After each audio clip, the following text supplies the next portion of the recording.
আসসালামু আলাইকুম। আমি আজকে রান্না করব গরুর মাংস দিয়ে ঝালের বিরিয়ানি।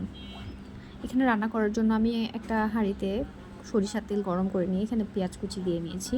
পেঁয়াজ কুচিটা ব্রাউন করে ভেজে নিয়ে এখানে দিয়ে নিব আমি তেজপাতা, তারপরে দিয়ে নিব সাদা এলাচ, কালো এলাচ, দারুচিনি। ভালো করে ভেজে নিব ব্রাউন হওয়া পর্যন্ত, পেঁয়াজটা যেন ব্রাউন হয়ে যায়।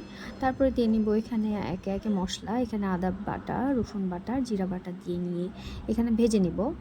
কারণ এই মশলাটার একটা কাঁচা গন্ধ আছে, এই কাঁচা গন্ধটা চলে যাওয়া পর্যন্ত আমি ভেজে নিব। তারপরে দিয়ে নিব এখানে আমি পানি, এখানে দিয়ে নিব লবণ, তারপর গুঁড়ামরিচের পরিমাণটা একটু কম দিয়েছি যেহেতু কাঁচামরিচ দিচ্ছি, কাঁচামরিচ দিয়ে নিলাম। দিয়ে নিয়ে মশলাটা আবারও ভালো করে কষিয়ে নিব। ভালো করে কষা হয়ে গেলে এখানে গরুর মাংস আমি দিয়ে নিব।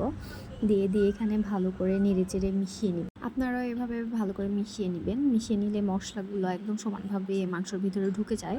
সুন্দর করে এখানে কষিয়ে নিব মাংসটা, সুন্দর করে পানি ছাড়া কষিয়ে নিব।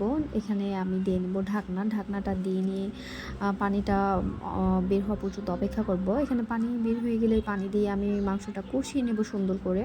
আর হ্যাঁ, মাঝে মধ্যে আপনারা নেড়ে দিবেন। মাঝে মধ্যে আমি নেড়ে দিয়েছি।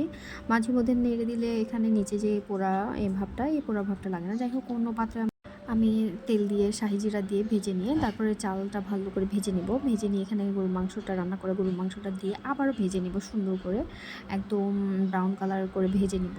চাল আর মাংস একসাথে ভেজে নিলে যত ভাজবেন তত কিন্তু স্বাদ হবে, ঝরঝরা হবে। তারপরে গরম পানি করে নিয়েছিলাম আমি এক্সট্রা গরম পানি আমি এর মধ্যে ঢেলে দিব পরিমাণ মতো। দিয়ে ভালো করে নেড়ে চেড়ে এই যে দেখুন ঢাকনা দিয়ে ঢেকে এখানে মাঝে মধ্যে নেড়ে দিয়েছি অবশ্য আমি, না দিলে নিচে লেগে যাবে। তারপরে এই যে আমার শেষ পর্যায়ে এই যে বিরিয়ানিটা হয়ে গিয়েছে, দেখতে কিন্তু অনেক সুন্দর আর খেতে তো দ্বিগুণ পরিমাণের মজা।